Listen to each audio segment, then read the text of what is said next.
Assalamualaikum warahmatullahi wabarakatuh. Perkenalkan, nama saya Marlina Nur Afifah. Saya berasal dari IAIN Ponorogo, Fakultas Ekonomi dan Bisnis Islam, jurusan Perbankan Syariah, kelas D. Saya di sini akan mempresentasikan sedikit hasil dari proposal saya. Pada bab pertama, saya akan membahas tentang latar belakang, rumusan masalah, dan tujuan penelitian.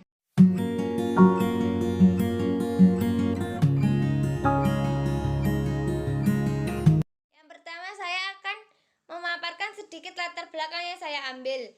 Bank merupakan lembaga keuangan yang memiliki fungsi menghimpun dana masyarakat dan menyalurkan dana kembali kepada masyarakat. Sedangkan bank syariah merupakan suatu lembaga yang kegiatannya dilaksanakan menurut prinsip syariah.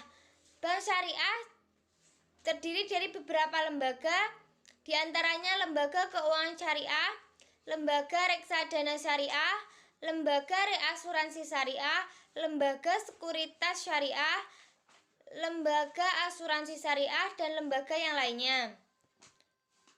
Dalam pembiayaan syariah ada 3 pembiayaan.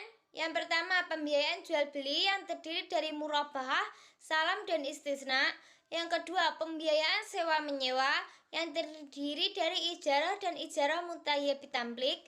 Yang ketiga, pembiayaan bagi hasil yang terdiri dari musyarakah dan mudharabah.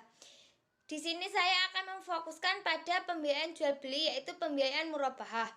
Pembiayaan murabahah sendiri dapat diartikan sebagai perjanjian jual beli antara bank dengan nasabah.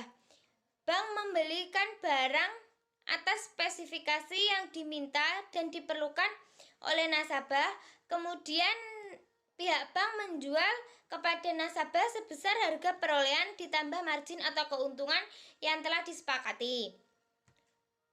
Pada teori pembiayaan murabahah telah disebutkan bahwa bank sebagai penjual yang menyediakan barang dan nasabah sebagai pembeli. Tetapi pada praktiknya bank tidak membelikan barang yang diminta oleh nasabah, tetapi bank memberikan pembiayaan berupa uang yang mewakilkan nasabah untuk membelikan barang sesuai yang dibutuhkan. Sehingga dari hal tersebut, pembiayaan murabahah kebanyakan tidak sesuai dengan teori yang ada. Pada dasarnya, pembiayaan murabahah bi'al-wakalah yang terjadi pada BRI Syariah KCP Trenggalek belum sepenuhnya sesuai dengan teori yang ada. Kebanyakan praktik yang sesungguhnya, praktik pembiayaan tidak selalu berjalan lancar. Begitupun dengan teori yang ada tentunya tidak sesuai dengan praktik yang dijalankan oleh pihak bank.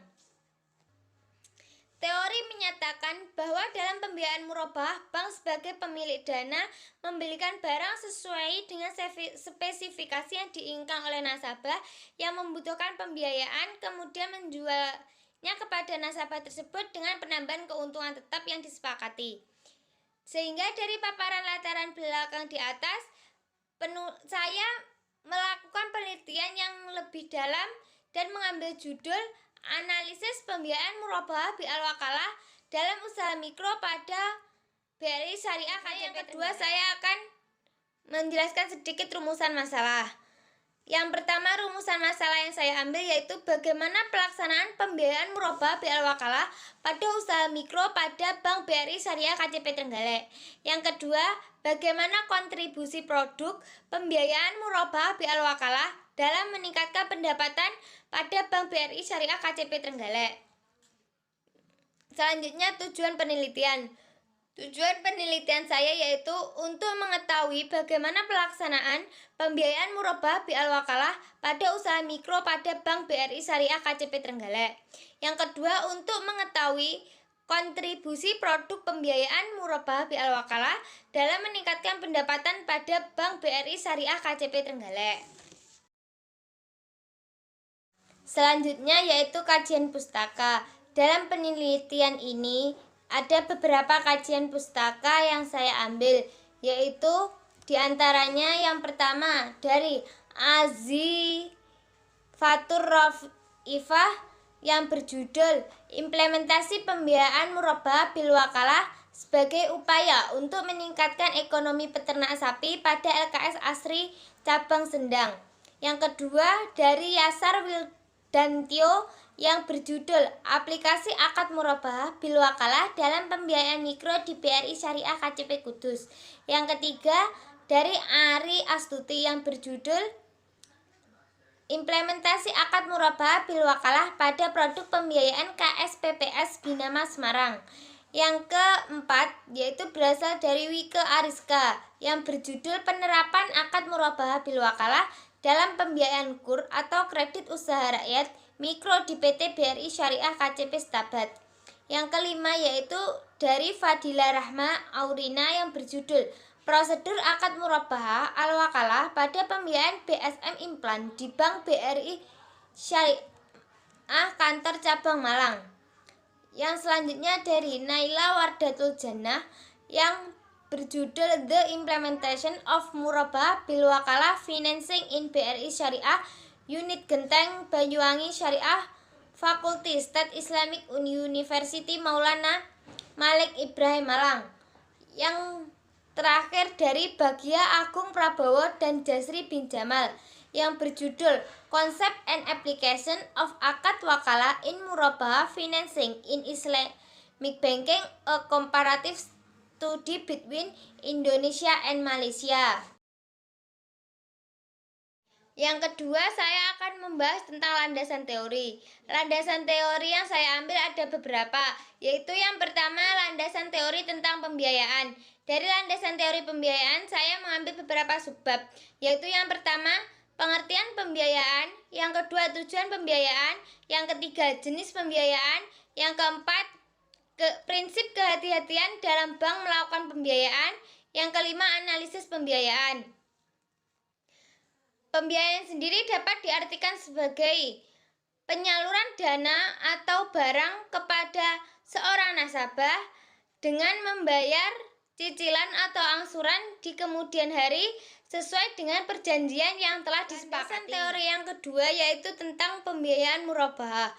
Pembiayaan murabahah terdapat beberapa sebab, yaitu yang pertama tentang pengertian pembiayaan murabahah, yang kedua landasan hukum pembiayaan murabahah, yang ketiga jenis-jenis pembiayaan murabahah, yang keempat rukun dan syarat pembiayaan murabahah, yang kelima mekanisme pembiayaan murabahah, yang keenam skema proses transaksi murabahah, yang ketujuh manfaat dan resiko pembiayaan murabahah, yang kedelapan tahapan dalam pembiayaan murabahah.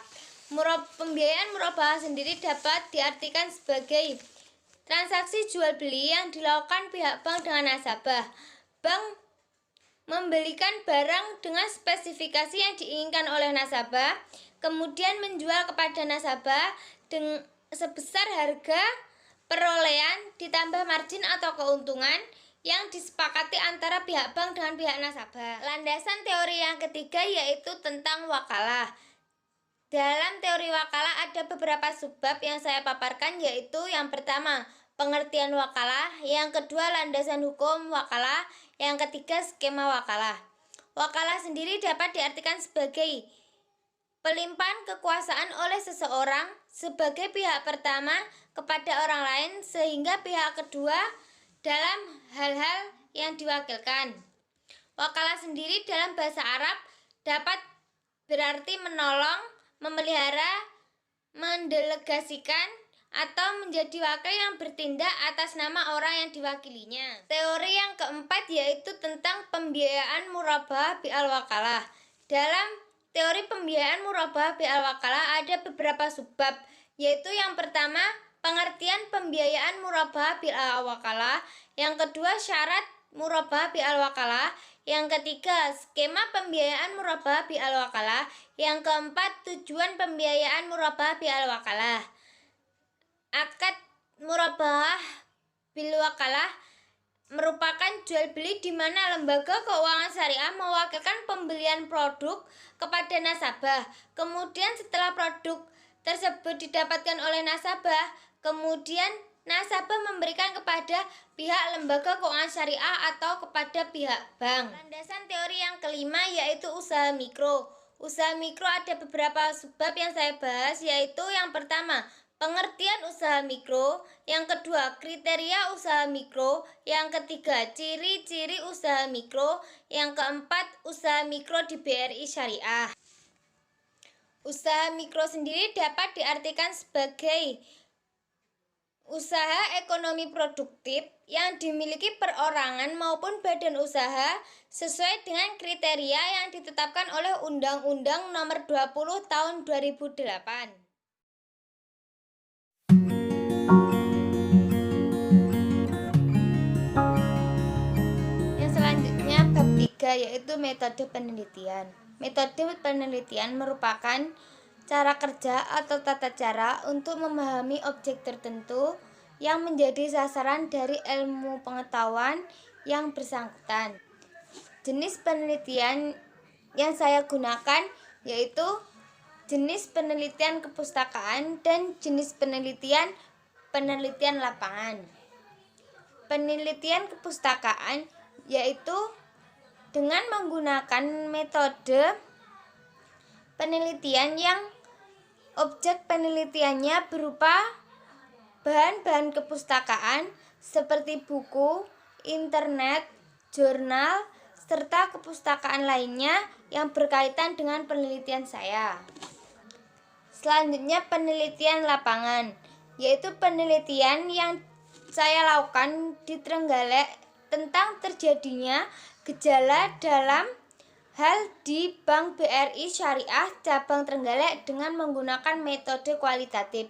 Metode kualitatif sendiri dapat diartikan sebagai peneliti kualitatif percaya bahwa kebenaran adalah dinamis dan dapat ditemukan hanya melalui penelaahan terhadap orang-orang melalui interaksi dengan situasi sosial mereka. Kedua, sumber data.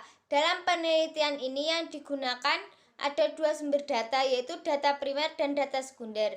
Data primer merupakan data yang dapat diambil langsung dari hasil pengamatan yang ada di lapangan.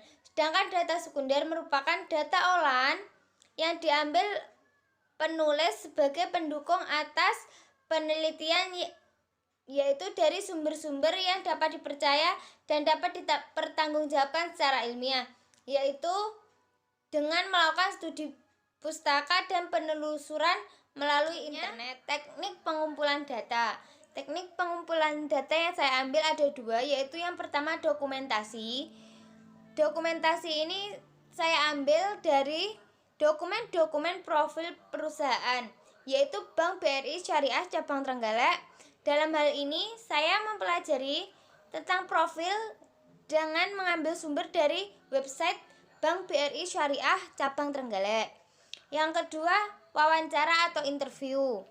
Wawancara atau interview saya lakukan kepada customer service dan analisis dari pihak Bank BRI Syariah Cabang Trenggalek.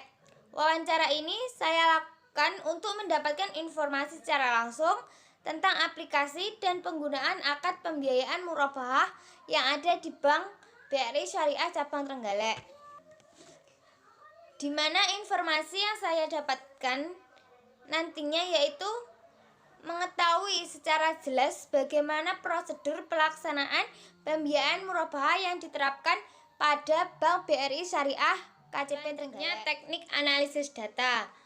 Analisis data dalam penelitian kualitatif dilakukan pada saat pengumpulan data berlangsung dan setelah selesai pengumpulan data dalam periode tertentu.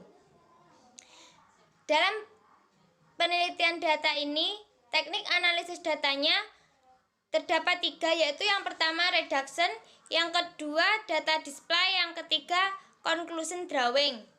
Data reduction adalah memilih dan merangkum hal-hal yang pokok saja. Sedangkan data display merupakan penyajian data yang telah dipilih dan dirangkum. Sedangkan conclusion drawing adalah penyajian data yang telah dipilih dan dirangkum. Pengecekan keabsahan temuan.